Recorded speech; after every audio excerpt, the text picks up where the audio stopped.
မင်္ဂလာပါအခုက Japan region နဲ့ account ဖောက်တဲ့ဒီကိုပြန်ပြီးတော့ရှင်းပြပေးပါမယ်အဲ့တော့ရင်းတော့ကျွန်တော် VPN မှာ Japan location ပေါ့နော် Japan location ရွေးထားမယ်ရွေးပြီးရင်ကျွန်တော် VPN ဖွင့်မယ်ပေါ့နော်VPN တက်ပြီဆို home screen နဲ့ထွက်မယ်ထွက်ပြီးရင်ကျွန်တော် Outlook application ကိုဝင်မယ်ဒီမှာတော့ကျွန်တော်သင်ခန်းစာတွေမြင်မြန်ပဲရှင်းပြပေးမယ်နော်ဘာလို့ဆိုတော့အသေးစိတ်ကကျွန်တော်ရှေ့မှာရှင်းပြီးသားဖြစ်လို့နော်ဟုတ်ပြီအဲ့တော့ကျွန်တော်ဒီရဲ့အဝိုင်းလေးကိုတစ်ချက်နှိပ်မယ်နှိပ်ပြီးအပေါင်းကိုတစ်ချက်နှိပ်မယ်ပြီးရင် create new account တစ်ချက်နှိပ်မယ်ဒါကကျွန်တော် account ဖောက်ပြီးသားမလို့ပေါ့နော်အခုမှ account အစပြီးတော့အသစ်ဆိုရင်တော့ဒီနေရာမှာဒီ create new account ဆိုပြီးတော့တန်းနှိပ်လိုက်ရုံပဲနော်ဟုတ်ပြီအဲ့တော့ email address ရေးမယ်နော်ဟုတ်ပြီပြီးတော့ next ကိုတစ်ချက်နှိပ်မယ်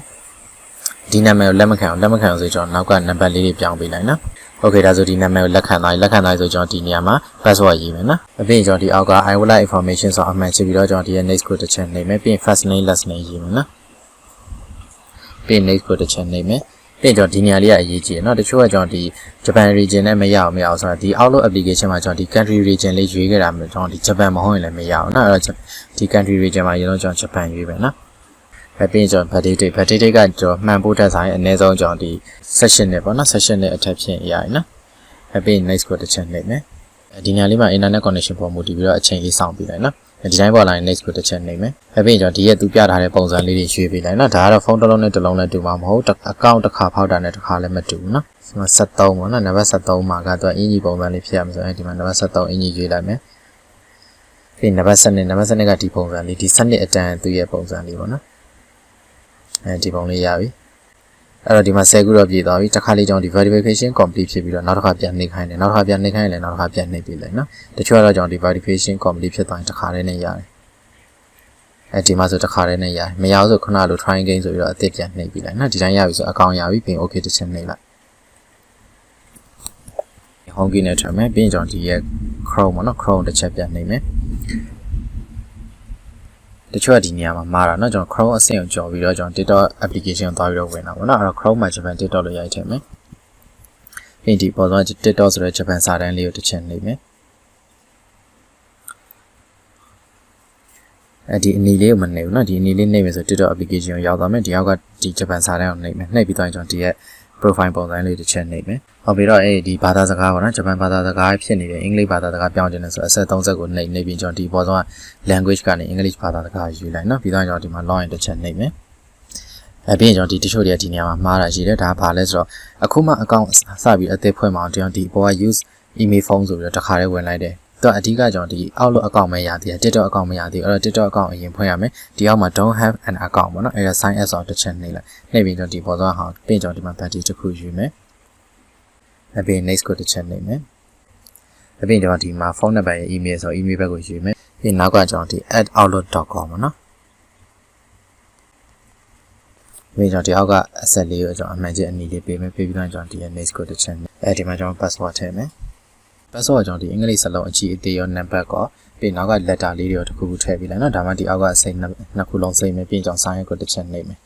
နှိပ်ပြီးကျွန်တော်ဒီနေရာမှာ code လာပို့မယ် code ကကျွန်တော်ဒီဘက်ကခုန Outlook account ပြန်သွားမယ်ဒီညမှာတချို့တွေကကုန်းမပို့ဆိုတာကကုန်းပို့မယ်ဆိုရင်ပထမတနည်းကကျွန်တော်ဒီရဲ့ဒီလက်ရှိကျွန်တော်ဒီပထမတနည်းကကျွန်တော်ဒီရဲ့ inbox ပေါ့နော် inbox ကိုတစ်ချက်နှိပ်ပြီးတော့ကျွန်တော်နောက်ထပ်ဒီဘက်ကအာသာဆောင်တစ်ချက်ကြည့်အဲ့ဒီမှာမရှိဘူးဆိုရင်ကျွန်တော်ဒီရဲ့ chance ဆောင်တစ်ချက်ကြည့်ပြီးကျွန်တော်ဒီမှာမရှိသေးဘူးဆို reflect လေးဒီလိုလေးဆွဲကြည့်နော်ဒီလိုဆွဲလို့လည်းမရှိဘူးဆိုတခြားနေရာပြန်ကြည့်ဒီလိုတစ်ခုချင်းစီတော့ရှာကြည့်လိုက်ပြန်နော်ကုတ်ကမပို့ဆိုတော့မဟုတ်ဘူးကုတ်ကပို့တယ်ဘယ်နေရာကိုရောက်နေမှမသိရပါဘူးနော်ဒါလေးတော့နည်းနည်းလေးကိုယ့်ကိုစူးစမ်းကြည့်ပါနော်ဟုတ်ပြီမရဘူးဆိုကျွန်တော်ဒီဘက်ကိုပြန်သွားပြီးကျွန်တော်ဒီရဲ့ reason code ဒီနေရာလေးဒါလေးပေါ့နော် select to object ဆိုတာကသူပြထားတဲ့ပုံစံနှစ်ခုကိုရွေးခိုင်းတာဘာနဲ့တူလဲပေါ့နော်ဘာနဲ့တူလဲဆိုတော့ဒီစက်ကြပုံစံလေးနဲ့ဒါလေးနဲ့တူတယ်ပြီးရင် confirm တစ်ချက်နှိပ်လိုက်မှားတယ်ဆိုနောက်ထပ်တစ်ခေါက်ထပ်ပြလိုက်မယ်ပုံစံနှစ်ခုဘာတူလဲဆိုတော့ဒီအဝိုင်းလေးနှစ်ခုတူတယ် confirm တစ်ချက်နှိပ်လိုက် okay ဒါဆိုရသွားဆိုကျွန်တော် code ဘက်ကိုပြန်သွားမယ်နော်ဟုတ်ပြီ code ဘက်မှာကျွန်တော် inbox ကိုတစ်ချက်ကြည့်ပြီးရင်ဒီဘက်အာသာကြည့်မရှိဘူးဆိုရင်ကျွန်တော်ဒီရဲ့ channel ကိုတစ်ချက်ကြည့်ဘလုံးဝမရှိဘူးဆိုရင်ကျွန်တော် reflect တစ်ချက်ဆွဲကြည့်နော်channel မှာလည်းမရှိဘူးကျွန်တော်အောက်ဒီဘက်မှာတစ်ချက်ကြည့်မယ်ပြီးဒီမှာတစ်ချက်ကြည့်မယ်okay ဟုတ်ပြီအဲ့တော့ကုတ်ကလုံးဝမပို့ဆိုဒီဘက်မှာခဏဆောင်ကြည့်လိုက်နော်သူက45စက္ကန့်10မိနစ်ပေါ့10မိနစ်ပြထားတယ်ပြီးကြတစ်ချက်ဒီကုတ်နေရာလေးတော့နည်းနည်းလေးကြိုးစားကြည့်ပါနော်သူကုတ်မပို့တာတော့ဒီတစ်ခုချင်းစီမှာပဲလိုက်ရှာအောင်ဟုတ်ပြီအဲ့တော့ကျွန်တော်ဒီဟာက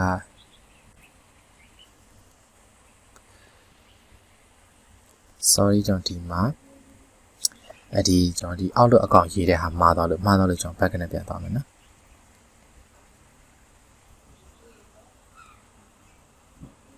ဒီနေရာလေးမှာအမှန်ချင်းမယ်နော်ပြီးမှ next ကိုတစ်ချက်နှိပ်မယ်ဟုတ်ပြီတော့ password ရေးမယ် password ကြောင့်ဒီအင်္ဂလိပ်စလုံးအကြီးရောအသေးရောနောက်က letter တွေရောထည့်ပြီးမယ်နော်ပြီးမှ sign ကိုတစ်ချက်နှိပ်မယ်ဒီမှာ reason code လေးတစ်ချက်ခဏစောင့်မယ်မစောင့်ခင်ကျွန်တော်ဒီနေရာမှာတချို့ကဘာလုပ်ရမလဲဆိုတော့ဒီပုံကြီးပေါ်လာပြီပေါ့နော်ပေါ်လာဆိုသူပြတဲ့ဟာလေးရွေးပေးလိုက်နော်အဲ့တော့ဒီမှာဆို internet connection မကောင်းဖြစ်နေပြီပြတစ်ချက်နှိပ်လိုက်မယ် okay အဲ့တော့ select to object ဆိုရင် object တူတဲ့နှစ်ခုလေးရွေးပေးလိုက်ရုံပဲဒါလေးပဲဘာမှမခက်ဘူးနော် verification complete ဖြစ်သွားပြီဒီမှာ reason code ဆိုတာလေးခဏစောင့်မယ်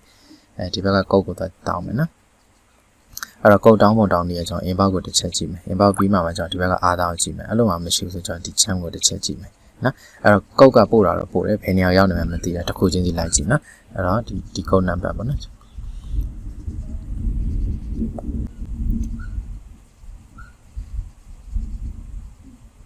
ဒါဆိုကျွန်တော်ဒီနောက်တစ်ဆင့်ပေါ့နော်နောက်ဆင့်ကိုရောက်ပြီးတချို့နေကြည့်ရချင်းဒီနေရာလေးမှာကျွန်တော်ဒီ maximum ပြနေ maximum ပြနေဆိုရှေ့ထိကျွန်တော် back နဲ့ပြန်သွား back နဲ့ပြန်သွားပြီးတော့ account အသစ်ပြန်ဖောက်လိုက်ဒါဆိုရင်ပြန်ပြီးတော့အဆင်ပြေသွားလိမ့်မယ်နော်ဒီ maximum ဖြစ်နေအောင်ကုတ်ခဏမတောင်းနဲ့ရှေ့ကိုပြန်သွားလိုက်ရှေ့ပြန်သွားပြီးဖုန်းတော် refresh လုပ်ပြီးမှအသစ်ပြန်ဝင်လိုက်နော်ဒီတိုင်းရလိုက်ဆို user name ရေးချင်ရေးမရေးချင်ဆိုကျွန်တော်ဒီ skip ကိုတစ်ချက်နှိပ်လိုက်ရတယ်